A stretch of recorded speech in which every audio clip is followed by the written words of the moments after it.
아, 네. 청취자 여러분 안녕하세요. 최근에 시장이 또 한번 크게 출렁였죠? 네, 맞아요. 글로벌 증시도 떨어지고 달러 가치도 2023년 이후 최저치라고 하니까요. 네, 그 배경에 바로 그 소식이 있었습니다. 도널드 트럼프 전 대통령의 갑작스러운 관세 위협. 네, 이게 좀 잠잠해지나 싶었는데 다시 불씨가 살아나는 그런 느낌이에요. 맞아요. 특히 뭐 유럽이나 중국이랑 초기 합의 같은 게 있어서 좀 안도하는 분위기도 있었잖아요. 네, 그렇죠. 그래서 더 충격이 컸던 것 같고요. 그래서 오늘 청취자 여러분께서 보내주신 그 블룸버그 기사를 좀 바탕으로 이 다시 좀 안개 속으로 빠져드는 듯한 무역 갈등 상황, 이걸 좀 깊이 파헤쳐 보려고 합니다. 네, 좋습니다.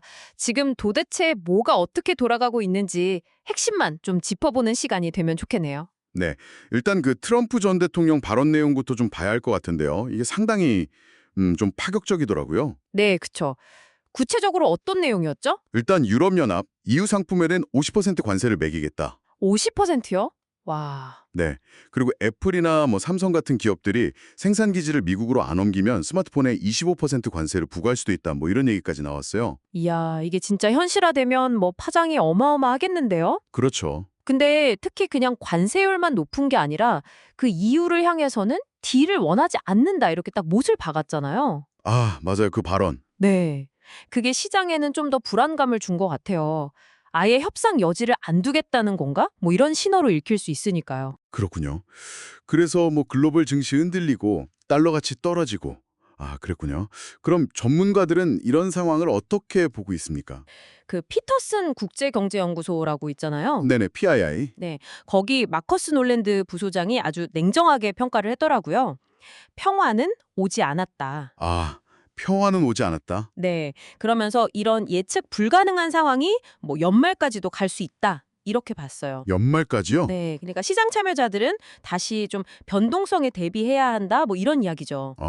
근데 또 흥미로운 게 그 정부 내에서 목소리가 완전히 하나는 아닌 것 같더라고요. 네, 맞아요. 그 점도 좀 봐야 하는데요. 스콧 베센트 재무장관 같은 경우는 이유는 좀 예외일 수 있다. 뭐 이런 식으로 얘기를 했고 네, 그런 언급이 있었죠. 또 하워드 루트닉 상무장관은 이유가 좀 까다롭긴 했다 이러면서도 최소 10% 기본 관세는 유지하거나 뭐 협상 가능성을 아예 닫진 않은 듯한 그런 뉘앙스도 있었어요. 맞아요. 이게 좀 혼란스러울 수 있는 지점인데요. 네, 이걸 어떻게 봐야 할까요? 글쎄요, 이게 표면적으로는 강경 발언이 나오지만, 내부적으로 조율이 아직 덜 된 건지, 아니면 의도적으로 나쁜 경찰, 좋은 경찰, 이런 전략일 수도 있고요. 아하, 그럴 수도 있겠네요. 다만 그 루트닉 장관이 말한 최소 10% 기본 관세, 이거는 협상을 하더라도 그 문턱 자체가 상당히 높을 수 있다는 걸 좀 보여주는 것 같긴 해요. 그렇군요.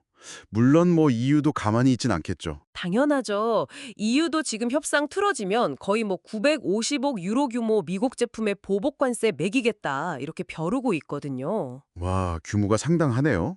근데 또 골드만삭스 분석을 보면요. 이런 관세 정책의 근본적인 효과 자체에 좀 의문을 제기하는 것 같아요. 네, 어떤 내용이었죠? 올해 미국 실효 관세율이 뭐 1930년대 이후 최고로 오를 수는 있는데 네. 정작 트럼프 행정부가 목표로 하는 그 국내 생산의 실질적인 증가 이걸로 이어지기는 좀 어려울 거다 이렇게 봤어요. 아, 그 분석은 상당히 중요하네요. 왜 그렇게 봤을까요? 아무래도 뭐 이미 복잡하게 얽힌 글로벌 공급망 하에서는 생산 기지를 옮기는 게 단기적으로는 어렵고 비용도 많이 드니까요. 그렇죠. 그게 현실적인 문제죠. 높은 관세가 바로 제조 부활 이렇게 되긴 어렵다는 거네요. 네. 아까 언급했던 그 놀랜드 부소장도 비슷한 얘기를 하더라고요. FTA 맺은 한국이나 호주 같은 동맹국한테까지 관세를 매기려고 하는 거 보면 네. 이건 뭐 기존 합의나 예측 가능성을 그냥 막 흔드는 거 아니냐. 이 방식 자체가 문제다. 이렇게 지적했어요. 아, 결국은 관세율 자체보다는 그 불확실성, 언제 어떻게 정책이 바뀔지 모른다는 거. 네, 바로 그거죠. 그게 기업들 입장에서는 장기적인 투자나 계획을 세우기 정말 어렵게 만드는 요인이라는 거군요. 네, 바로 그 점입니다. 그래서 오늘 분석을 좀 정리해 보자면, 트럼프 전 대통령의 이런 돌발적인 발언 때문에 무역 환경의 불합실성은 당분간 어쩌면 꽤 오랫동안 계속될 가능성이 커 보입니다. 네. 그리고 이런 불확실성은 뭐 그냥 국제 뉴스다 이렇게 넘길 게 아니라 우리 청취자 여러분들의 투자나 뭐 소비재 가격, 일자리 같은 경제 생활 전반에 영향을 줄 수 있는 문제니까요. 맞습니다. 계속 좀 주시할 필요가 있겠죠? 네. 예. 그래서 마지막으로 이런 질문을 좀 던져보고 싶어요. 만약에 골드만삭스 같은 분석처럼 높은 관세가 국내 생산 증대라는 그 표면적인 목표 달성에는 좀 한계가 있다면 네. 과연 이렇게 예측 불가능하고 어떨 땐 뭐 동맹국까지 겨냥하는 이런 공격적인 무역 정책 뒤에 숨겨진 진짜 전략적인 목표는 뭘까 하는 거죠. 아, 그러네요. 단순히 경제적 효과만 노리는 게 아니라 다른 어떤 정치적 계산이라든지 네, 아니면 뭐 국제 질서 자체를 좀 재편하려는 더 큰 그림 같은 게 있을 수도 있고요. 네. 그리고 그 진짜 목표가 앞으로 세계 경제나 국제 관계에 또 어떤 변화를 가져올지 오늘 이 질문을 좀 청취자 여러분과 함께 고민해 보고 싶습니다.